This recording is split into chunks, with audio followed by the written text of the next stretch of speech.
장 13절부터 15절 그리고 26절 같이 읽도록 하겠습니다. 13절부터 15절까지 그리고 26절 함께 읽겠습니다. 시작. 형제들아, 너희가 자유를 위하여 부르심을 입었으나 그러나 그 자유로 육체의 기회를 삼지 말고 오직 사랑으로 서로 종노릇 하라. 온 율법은 내 이웃 사랑이를 내 자신같이 하라 하신 한 말씀에서 이루어졌나니 만일 서로 물고 먹으면 피차 멸망할까 조심하라. 26절입니다. 헛된 영광을 구하여 서로 노엽게 하거나 서로 투기하지 말지니라. 아멘. 우리 제목 같이 읽겠습니다. 시작. 차세대 영적 지도자 세우기, 참 자유로 맺어지는 성령의 열매. 옛날 미국에 노예 제도가 있을 때입니다. 뉴올리언스의 노예 시장에 아름다운 흑인 소녀가 경매에 붙여졌습니다. 경매자들이 평소 때처럼 입찰을 했습니다. 입찰을 하는 중인데 그때 군중 속에서 아주 뚜렷하고 강하고 확신에 찬 목소리가 들립니다. 그 목소리의 주인공은 계속 경매에 붙여진 흑인 소녀를 사고자 가격을 자꾸 높이 올라갑니다.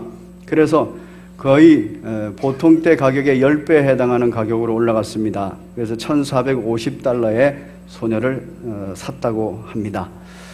이 소녀가 팔릴 때 마음은 지금 여기에서 노예 생활을 하나 또 새로운 주인을 찾아서 노예 생활을 하나 노예 생활이 똑같기 때문에 별 소망이 없었습니다.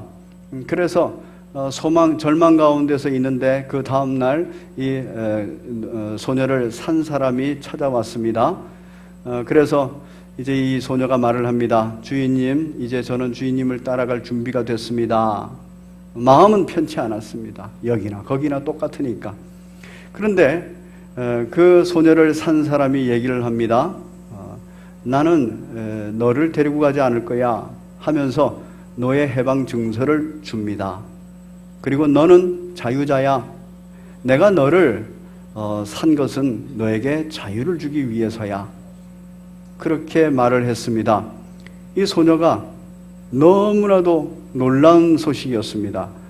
내가 자유자라니, 이제 새롭게 또 다른 곳에 가서 노예가 될 줄 알았는데 그게 아니라 내가 자유자라니 정말입니까? 노예를 산 사람이 얘기를 합니다. 정말이다. 나는 너에게 자유를 주기 위해서 너를 이렇게 비싼 가격을 주고 샀다. 이제 너는 자유자다. 그 얘기를 듣고 이 소녀가 마음속에 결단을 합니다. 주인님, 이제부터 저는 자유자인데 이제 남은 인생을 주인님을 섬기면서 살기를 원합니다. 저는 이제 스스로 주인님의 종이 되겠습니다. 바로 자유자로서 자원하여 이제 주인을 봉사하겠다고 마음먹은 것입니다. 그리스도인의 자유라는 것은 바로 그런 의미입니다. 우리는 죄의 노예입니다. 그런데 이 죄의 노예를 불쌍히 여기신 하나님께서 예수 그리스도를 보내시고 어마어마한 대가를 지불하셨어요. 예수 그리스도의 핏값을 지불하셨습니다. 그리고 우리를 구원해내고 나서 우리를 다시 종삼지 않았습니다. 너희는 자유자다라고 말했습니다. 그런데 그 구원의 감격과 그 자유로움, 죄로부터 해방된 그 감격과 감사가 이제 자유인으로서 자원하여 하나님께, 자원하여 예수님께 봉사하는 사람, 스스로 종전자가 된 것입니다. 죄로부터 자유하여 의의 종이 되었다, 이렇게 말을 합니다. 오늘 본문에서 자유자에 대해서 얘기를 합니다. 그리고 자유자는 자유를 받은 이후에 그냥 버려진 사람이 자유자라고 말하지 않습니다. 자유자는 죄로부터 자유함 받은 사람이, 해방을 받은 사람이 어디를 향하여서 뚜렷이 그 방향을 잡고 있을 때 이게 참 자유자라는 것입니다. 그렇지 않으면 그냥 뭐로부터 해방됐다고만 말하는 사람은 그 사람은 방황하게 되는 것입니다. 바로 오늘 본문에서는 이렇게 말합니다. 형제들아, 너희가 자유를 위하여 부르심을 입었으나 그러나 그 자유로 육체의 기회를 삼지 말라. 그 자유함을 받고 육체의 기회로 삼아버리면 그것은 방황하는 것이고 그것은 방탕하는 것이라. 그러니 참 자유를 가진 사람이라면 오직 사랑하는 마음으로 서로 종노릇하라. 이제 자유인으로서 자원하는 마음으로 봉사자가 된다는 것입니다. 예수 그리스도께 하나님께 봉사자가 되는 것입니다. 그리고 이웃들과 관계에서 봉사자가 되는 것입니다. 14절을 보면 이렇습니다. 온 율법은 내 이웃 사랑하기를 내 자신같이 하라 하신 한 말씀에서 이루어졌나니 이제 참 자유자는 죄로부터 구원받아서 그냥 방황하거나 방탕하는 육체의 기회로 삼는 것이 아니라 이제 스스로가 자원하여서 그리스도의 종이 되고 자원하여서 하나님의 종이 되고 자원하여서 이웃의 종이 된다는 것입니다. 서로 종노릇하는 자인 것입니다. 정리하도록 하겠습니다. 같이 읽습니다. 시작. 그리스도인의 참 자유는 자원하는 봉사자로 서로 종노릇하는 것입니다. 그리스도인의 참 자유는 내 자신만을 자유롭게 누리는 것을 말하고 있지 않습니다. 그리스도인의 참 자유는 서로 관계 속에서 이루어지는 것입니다. 오늘 본문에서 여러분 볼펜을 가지고 있으면 한번 체크를 해보시기 바랍니다. 13절에 보면 끝에 오직 사랑으로 서로 종노릇하라. 서로에다가 동그라미를 딱 한번 쳐보십시오. 그리고 15절에 보면 만일 서로 물고 먹으면 서로라는 단어가 또 나옵니다. 그리고 피차 멸망, 그 피차라는 단어도 서로라는 단어입니다. 거기다 동그라미를 해보십시오. 17절을 보면 육체의 소욕은 성령을 거스리고 성령이 육체를 거스리라니 이 둘은 서로 대적하는 것이라. 서로라는 단어가 나옵니다. 또한 26절에 오늘 본문에서 읽었던 26절에서 헛된 영광을 구하여 서로 노엽게 하지 말라. 또 서로 투기하지 말라. 바로 그리스도인의 참 자유는 서로의 관계 속에서 이루어지는 것이라는 겁니다. 바로 서로 종노릇하는 데서 완성이 된다는 것입니다. 내 자신만 내 마음대로 사는 것이 자유가 아니라 서로 관계 속에서 그 자유의 열매를 맺고 그 자유가 빛을 발한다는 것입니다. 그러면 서로 종노릇한다는 것이 무엇인가? 우리 13절에서 오직 사랑으로 서로 종노릇하라 하면서 이 종노릇하는 것, 온 율법은 내 이웃 사랑하기를 내 자신같이 하라. 이것이 종노릇이구나.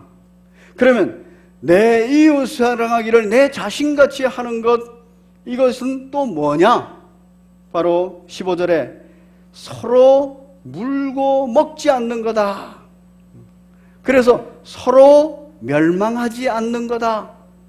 그것이 서로 종노릇하는 것이요, 그것이 내 이웃 사랑하기를 내 자신같이 하는 것이라는 겁니다.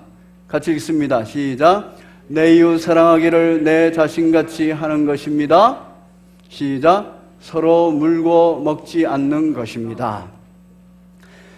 서로의 관계, 하나님과 나와의 관계도 서로의 관계입니다. 그리고 이웃과의 관계 속에서도 서로의 관계입니다. 가장 가까운 이웃, 가장 첫 번째로 서로의 관계를 유지하는 이웃은 누굽니까? 바로 배우자입니다. 부부입니다.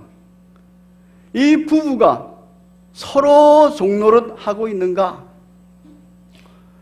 에베소서에서는 이렇게 말합니다. 그리스도를 경외함으로 피차 복종하라 하면서 아내들이여 남편에게 순종하기를 복종하기를 죽게 하듯 하라. 남편들이여 아내 사랑하기를 그리스도께서 교회를 위하여 자기 목숨을 버린 것처럼 그렇게 목숨을 버리면서까지 사랑하라, 이렇게 말을 합니다. 이것이 서로 종노릇하는 것입니다. 여러분 부부는 서로 종노릇하고 계십니까? 제 아내가 가끔씩 저한테 이런 얘기를 합니다. 당신은 되게 좋겠어, 그래요. 뭐가 좋은데? 당신은 말만 하면 내가 다 해주잖아. 나는 당신의 몸종이잖아. 생각하는 저는 그렇게 생각지 않는데 자기는 그렇게 생각한대요. 어쨌든 자기는 저한테 종노릇을 하는 거예요. 스스로 자원해서 종이 된 겁니다. 제가 억지로 종노릇 시킨 적은 없거든요. 스스로 종노릇을 하는 거예요. 그런데 저는 어떻게 생각합니까? 저도 모든 무거운 짐은 제가 다 들고 다닙니다. 집에 가서 시키는 건 제가 다 해야 돼요. 그래서 저도 종이 된 거예요. 부부라는 것이 스스로 배우자에게 종노릇 해버려야, 그래야 그게 서로 종노릇 하면서 그게 바로 참 자유자구나. 그리스도인의 참 자유자는 배우자부터 서로 종노릇 하는 것인 줄 믿으시기를 바랍니다. 부모와 자녀도 똑같습니다. 서로 종노릇을 해야 돼요. 그리고 형제 자매들 간에, 이웃들 간에도 서로 종노릇을 해야 됩니다. 그 서로 종노릇 하는 것 뭐 해야 됩니까? 이웃 사랑하기를 내 몸같이, 배우자를 사랑하기를 내 몸같이, 부모 자녀를 내 몸같이 사랑을 해야 됩니다. 그런데 그 내 몸같이 사랑하는 것 바로 서로 물고 뜯지 말라는 얘기예요. 왜? 피차 멸망해버리니까. 여러분, 부부싸움은 어떻게 일어나는가요? 큰 일이 터지면 부부싸움 하긴 하죠, 그렇죠? 근데 많은 부부싸움, 대부분의 부부싸움은 사소한 일로부터 나옵니다. 그 사소한 일 어디서부터? 괜히 한마디 던졌는데 상대방이 듣기 싫어가지고 여보 그만해. 그런데 내 속에서 뭘 못해요?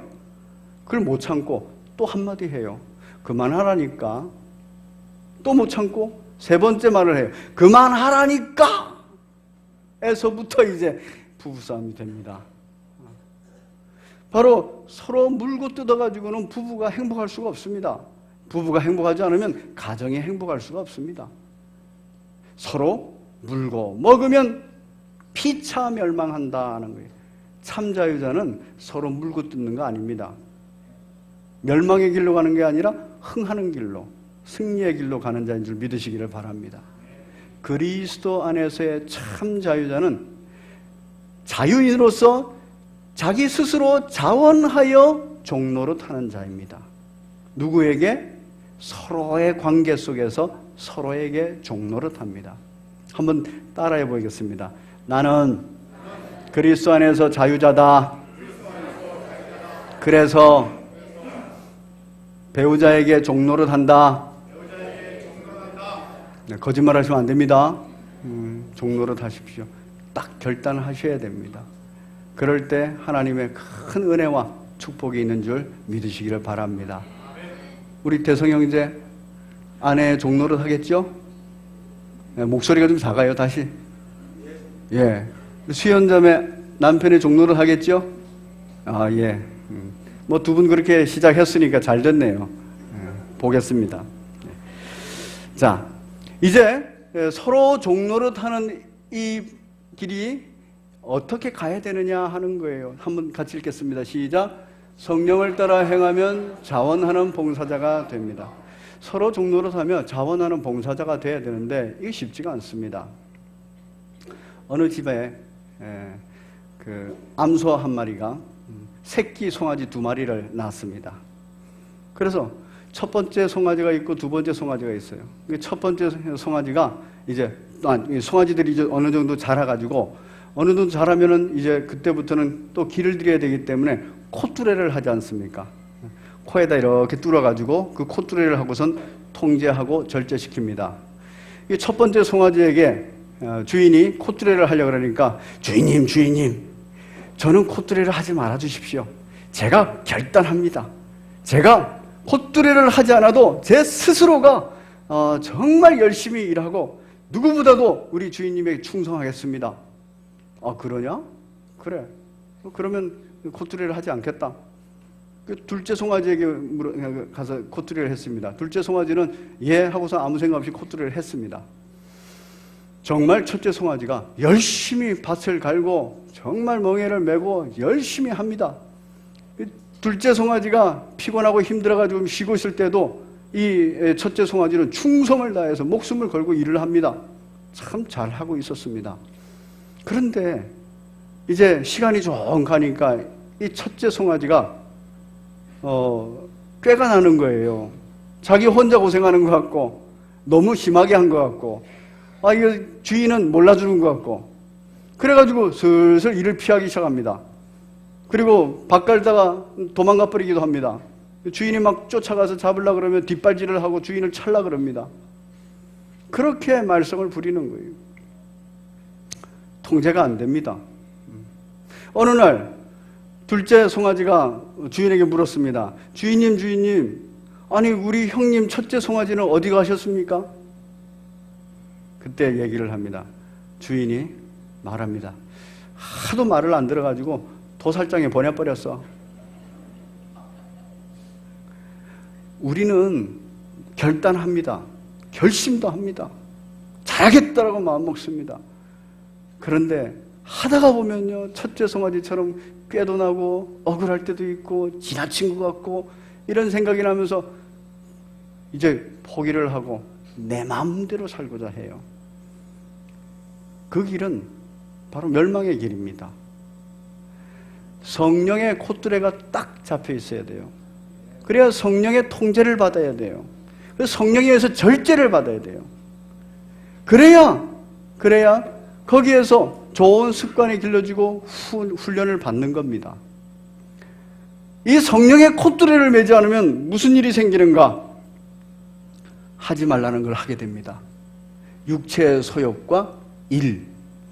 육체의 소욕을 보면 이렇습니다. 육체의 소욕은 성령을 거스리고 성령은 육체를 거스리나니 이들이 서로 대적함으로 너희가 원하는 것을 하지 못하게 하려 함이니라. 원하는 건 뭐예요? 스스로 잘하는 거예요. 하나님 뜻과 계획을 잘 알고 잘 순종해 가는 거, 그거 원하는 겁니다. 그런데 시간이 가면 갈수록 결단하고 결심했지만 이제 그 원하는 것을 하지 못하게 이 육체가 우리를 자꾸 미혹하고 유혹합니다. 우리 감정을 바꿔놔요. 억울하고 원망, 불평스럽게 만들어버립니다. 그게 바로 성령의 콧뚜레를 안 찼을 경우인 거예요. 어디로까지 갑니까? 19절에 육체의 일은 분명하니 곧 음행하는 곳으로 더러운 것과 호색, 우상숭배와 주술과 원수 맺는 것과 분쟁과 시기와 분냄과 당짓는 것과 분열함과 이단과 투기와 술취함과 방탕함과 또 그와 같은 것들이라. 전에는 너희에게 경계한 것 같이 경계하노니 이런 일을 하는 자들은 하나님의 나라를 유업으로 받지 못할 것이요. 콧뚜레를 하지 않았던 첫 번째 송아지는 바로 도살장으로 가버린 겁니다. 콧뚜레를 한 두 번째 송아지는 바로 통제받고 절제하면서 바로 하나님의 나라를 유업으로 받는 그 주인의 귀한 소가 되어 가는 것입니다. 성령의 콧들림을 받아야 돼요. 성령의 통제를 받고 성령의 절제를 받아요. 성령의 인도를 받아야 돼요. 그래서 성령을 따라 행하면은 끝까지 자원하여 봉사하는 참 자유자가 되는 것입니다. 성령의 인도를 받으면 하라는 것 하게 됩니다. 성령의 열매 맺습니다. 성령의 열매는 어떤 것입니까? 22절에 오직 성령의 열매는 사랑과 희락과 화평과 오래 참음과 자비와 양성과 충성과 온유와 절제니 이 같은 것을 금지할 법이 없느니라. 이제 우리가 차세대 영적 지도자를 세우기 위해서 여름 수련회 그리고 여름 성경학교 여름 사역을 준비하고 있습니다. 그리고 벌써 시작했습니다. 이제 우리들에게는 참 자유자예요. 그 여름 성경학교 여름 수련회 내가 봉사 안 해도 됩니다. 국내 단기 선교 내가 안 가도 됩니다. 자유자예요. 그리고 그 시간에 놀고 먹고 그 시간에 음행을 하고 더러운 것걸 하고 호색하고 우상숭배하고 주설하고 분내고 당짓고 이런 거 해도 돼요. 자유자니까. 그런데 참 자유자는 무슨 자유자입니까? 서로 종노릇하는 거예요. 그래서 육체의 기회로 삼지 않습니다. 그 자유를. 여름 성경학교 한다 그러면은 여름 성경학교에 가서 서로 종노릇하는 거예요. 여름 수련회 따라가서 종노릇합니다. 단기 선교 가서 종노릇합니다. 그렇게 서로 종노릇하는 거예요. 마음의 결단을 하고 결심을 하고 그렇게 종노릇해서 지원해서 갑니다. 이 초심이 계속 유지가 되면 얼마나 좋겠습니까? 그런데 내 마음은 원이로되 내 원하는 것을 뭐가 못하게 한다고요? 이 육체가 못하게 한다고. 육체의 소욕이, 육체의 일이 못하게 한다고요. 그래서 봉사를 열심히 하다가 막 미워지는 인간이 생기는 거예요. 저 인간은 게을러가지고 내가 저 인간 때문에 일을 너무 많이 하는 것 같아. 기쁨이 사라져요. 열받아가지고. 이 더위에 그 봉사를 하고 또 부엌에서 일하거나 또는 식당에서 서빙을 하거나 교사로 가르치거나 이럴 때 집보다 못한 장소거든요. 호텔보다 못한 장소 아닙니까? 거기 가면 후덥지근하고 덥고 먹는 것도 집보다 못해요. 그곳에 가서 사랑이 식지 않고 기쁨이 식지 않고 서로 간에 막 열받을 때도 싸우지 않고 화평을 유지하고 그리고 뭔가 잘못된 걸 봐도 오래 참고 그리고 자비의 행위를 해주고 양선과 중선과 온유함을 유지하고 그리고 행동에 있어서 절제를 계속하고 그거 성령의 인도함을 받아야 됩니다. 바로 성령 세례를 받은 우리 성도들은 성령 충만해야 그리고 성령의 은사로 해야 바로 이 성령의 열매를 맺는 것입니다. 그 여름 성경학교 그 자원하여 봉사하는 그 자리에서 그 여름 수련회 자원하여 봉사하는 그 자리에서 성령의 열매를 맺는 것입니다. 우리는 이렇게 열매를 맺을 수 있는 자인 것을 믿으시기를 바랍니다. 왜 그렇습니까? 바로 24절 같이 읽겠습니다. 시작. 그리스도 예수의 사람들은 육체와 함께 그 정욕과 탐심을 십자가에 못 박았느니라. 이미 저와 여러분들은 그 정욕과 탐심을 육체의 소욕을 육체에 일하지 않을 수 있는 그 능력을 이미 다 못 박아버린 거예요. 정욕과 탐심을 다 십자가에 못 박았습니다. 그래서 우리는 성령께서 내주하시고 성령께서 충만히 역사하시고 그래서 성령께서 은사를 우리에게 나눠주셨고 그 은사를 끝까지 잘 사용할 수 있도록 성령께서 우리의 콧두레가 되어주신 것입니다. 여름 사역은 바로 이렇게 하는 것입니다. 차세대 영적 지도자는 바로 이렇게 세우는 겁니다. 부부지간에 이렇게 복종하고 서로 종노릇하고 그 부부가 자녀들을 그렇게 서로 종노릇하면서 자녀들을 양육해 갈 때 바로 우리 하나님께서 우리 예수님께서 그 높으신 보좌에서부터 우리를 위해서 낮은 데까지 오셔서 우리를 섬기러 오셨듯이 바로 그 일을 저와 여러분들이 해나가는 겁니다. 그리스도의 사역입니다. 우리의 믿음의 후배들을 세우는 것, 우리 차세대 영적 지도자를 세우는 것 그리스도의 일입니다. 이 일에 끝까지 동참하시기 위해서는 바로 성령을 따라 행해야 된다는 것입니다. 말씀을 맺겠습니다. 같이 읽겠습니다. 시작. 성령으로 살고 성령으로 행하라. 25절에 만일 우리가 성령으로 살면 또한 성령으로 행할지니 성령으로 행하는 사람의 특징이 있습니다. 그 특징 첫 번째, 자신의 헛된 영광을 구하지 않게 됩니다. 참 자유라는 것은 자기 혼자 스스로 자기 혼자 마음대로 사는 게 아니라고 말씀드렸습니다.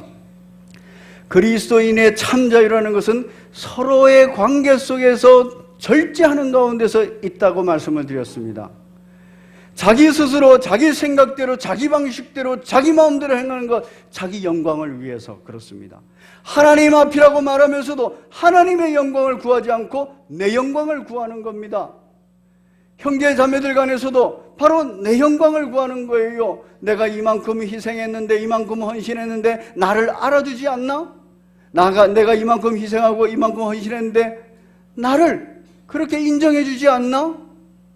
뭔가 대가를 기대하는 거죠. 내 영광입니다. 내가 봉사를 할 때도 내 고집대로 내 생각대로 해야만 되는 경우 내 영광입니다. 종은 절대로 자기 마음대로 하지 않습니다. 종노릇 하는 것 자기 마음대로 하지 않는 거예요. 서로 종노릇 하는 것 서로 자기 마음대로 하지 않는 겁니다.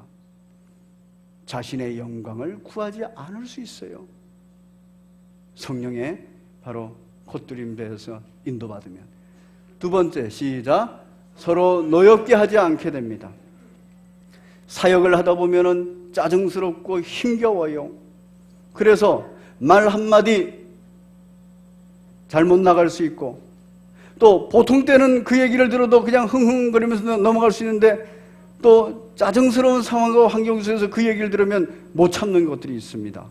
서로 노엽게 하는 일들이 벌어져요.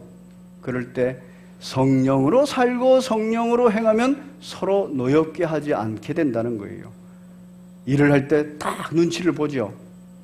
성령 충만하면요, 눈치가 빨라집니다. 그래서 저 눈가에 빛이 좀 이상하다. 그러면 조심해야겠구나. 저 말 한마디가 조금 방향이 좀 이상하다 그러면 조심해야겠구나. 성령 충만하면 눈치가 빨라져요. 그래서 그 사람의 마음을 건들지 않고 싶어 합니다. 성령 충만하면 내가 굉장히 여유가 생깁니다. 그래서 꽉 누르면 스펀지처럼 쭉 들어가요. 그러다가 또 쓱 나오면 또 원상태로 싹 회복됩니다. 성령 충만한 복된 여러분 되시기를 바랍니다. 노엽게 하지 않는 것이 중요합니다. 부부지간에, 부모 자녀간에, 형제간에, 이웃간에 노엽게 하지 않는 겁니다. 세 번째, 시작. 서로 투기하지 않게 됩니다. 시기, 질투가 있다는 거예요. 시기, 질투가 더 심해지면 그 사람이 하는 것을 방해까지 합니다. 못하게 방해를 해요. 바로 여름 사역을 딱 진행하다 보면요, 내 뜻대로 안 되고 자꾸 저 사람 뜻대로 막 되잖아요. 그러면 시기심이 생기고 질투가 생겨요. 그래서 그대로 안 되게 하려고 방해를 한다는 거예요. 재정을 맡은 분이, 그 부서의 재정을 맡은 분이 이제 여름 수련을 하고 이러면 이제 그 수련회장에 가서 간식비니 뭐니 지출을 해야 되잖아요. 그런데 내가 원하는 간식을 준비하지 않는단 말이에요. 그러면 재정을 지출해야 돼요, 말아야 돼요? 해야 되는데 그거를 안 해주려고 그러는 거예요. 그건 너무 비싸, 그건 애들한테 건강에 안 좋아, 이러고 저러고 핑계는 많이 되는데 결국은 내 마음대로 내 뜻에 맞는 그 간식이나 그 음식을 준비해야 된다는 거예요. 이게 투기에서 나오는 겁니다. 뭔가 잘 되는 것을 가만 보지 않아요. 시기, 질투에서 나오는 것입니다. 바로 성령의 콧둘레가 있어가지고 그것에 의해서 통제받고 그것에 의해서 절제받으면 그 몸이 거길 따라가는 겁니다. 그래서 성령으로 살게 되고 성령으로 행하게 될 줄로 믿습니다. 이렇게 갈 때 여름 사역을 다 하고 나면 또 신앙생활을 쫙 하는 중에 바로 성령의 열매를 맺게 됩니다. 어떤 상황에도 사랑을 잃지 않습니다. 어떤 환경에도 희락을 잃지 않습니다. 어떤 부분에서도 분쟁하고 싸우지 않습니다. 화평을 잃지 않습니다. 어떤 곳에서도 오래 참을 수 있습니다. 결국에 또 자비와 양성과 충성과 온유함을 유지할 수 있고 어느 상황에도 절제가 저절로 되는 거예요. 성령 충만한 여러분 되시기를 바랍니다. 또한 성령의 그 인도하심으로 성령의 열매를 맺는 복된 여러분 되시기를 바랍니다. 우리 함께 찬송가 196장 찬양 올리겠습니다. 196장 찬양 올리시면서 준비하신 예물 하나님 앞에 드리겠습니다. 성령의 은사를